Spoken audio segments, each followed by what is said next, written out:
In the last few days, a large number of videos have appeared online claiming that you can see blood from space in Sudan. These clips show satellite views with red areas on the ground, and many people believe they are signs of mass killings or bodies left after attacks carried out during Sudan's ongoing civil war, a conflict between the country's army, the Sudanese armed forces, and the powerful paramilitary group known as the Rapid Support Forces. I wanted to see it for myself, so when I opened Google Maps, I did find the same red zones people were talking about. They're visible on satellite view, and at first glance, they look very convincing. If you live in Europe or the United States, what you're seeing right now is probably confusing, but this will all make sense in a second. This is a village in Sudan, right in the area where people claimed you could see dead bodies from space. Before we zoom in and break down what's really going on, let's take a step back and look at the area itself. The first thing you'll notice is that this place doesn't even have a name on Google Maps. That's not a glitch or anything. It's likely because the region is extremely remote. This part of Sudan sits within the Sahel region, a vast semi-arid zone that stretches across Africa. Most of the homes here aren't built with concrete or bricks. They're made from whatever materials people can gather around. Mud, straws, grass, sticks, and scrap wood are one of the main materials. Then there's this particular spot. Many online posts pointed to it as a supposed proof of something terrible happening. But let's test that theory. When we roll back the satellite timeline to 2024, the area looks almost identical. In fact, that same dark patch appears even more pronounced. Go back further to 2016 and the result is the same. The same marks are visible, nearly unchanged. Here's a side-by-side comparison. So what does that tell us? My view is that these marks have nothing to do with the current conflict. In regions this remote, people live with almost no outside support. Food deliveries are rare and agriculture is extremely difficult. The Sahel is one of the harshest environments on earth. Dry soil, minimal rainfall, and poor vegetation. So how do people eat here? Mostly by raising cattle, goats, or sheep.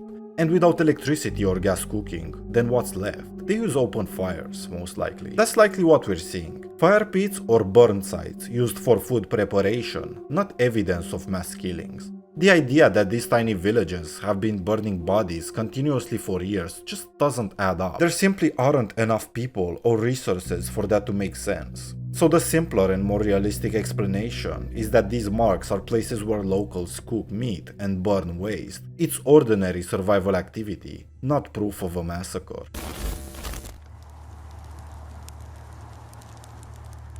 However, none of this means the war is fake. Far from it. The conflict is very real, and its damage is definitely visible elsewhere. For example, here's Khartoum International Airport in 2016. Khartoum is the capital of Sudan. Everything looks intact, typical for a major airport. Jump ahead to 2025, and the destruction is obvious. This is a stark contrast. Airplanes are wrecked on the runway. Terminals and hangars are in ruins. Even the Minister of Defense, just next to the airport, is completely demolished. That's where the real, verifiable evidence of war appears. Not in isolated desert villages, but in the country's major population centers. Again, that isn't to say that entire villages weren't wiped off the map. Let's look at a case where the destruction is real. This is a village not far from the city of Al-Fashir. It has been completely burned to the ground, and you can see it clearly on Google Maps. Most of the buildings are darkened and charred, with only a few structures and a mosque left standing. If we compare this same location to 2023, the difference is striking. Back then, the area was greener and full of small huts, a functioning community. Now what remains is a burned out settlement, likely abandoned completely. Let's move on to another unnamed village on the map. As you've probably noticed by now, most of these small communities live way far below the poverty line. The roads are unpaved, there's very little infrastructure, and almost no connection to the outside world. In a world like this, that isolation makes them extremely vulnerable. The next site is another example people point out when claiming body burning camps. But if you look closer at the small circular enclosures on the map, they resemble animal pens, exactly the kind of layout you'd expect where cattle are kept or moved for slaughter.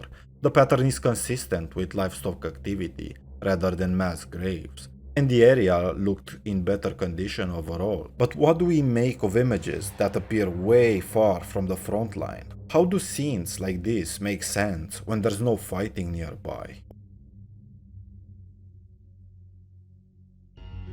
Online, there have been several images circulating of what looks like trucks filled with dead bodies, supposedly heading to a site near the city of Suakin on Sudan's eastern coast, next to the Red Sea. In those images, the trucks seem to form a long line leading into an enclosed area where the ground is covered with small dark dots and the soil looks noticeably redder than the surroundings.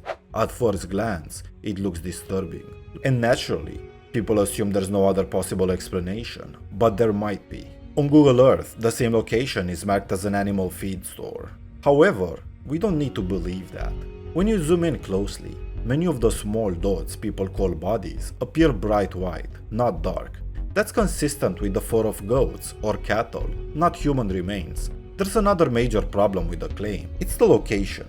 Suakin sits close to the Red Sea, hundreds of kilometers away from the main conflict zones in central and western Sudan. If this really were a site for disposing of war victims, it would make no practical sense to transport bodies across the entire country just to burn them here. Logistically and strategically, that idea just doesn't hold up. The far simpler explanation is that this area is part of the livestock and trade network common along Sudan's eastern coast, a place where animals are kept, traded, or processed. Once again, the most dramatic explanation is not always the correct one. However, I am not an expert on this war, and I don't claim to be.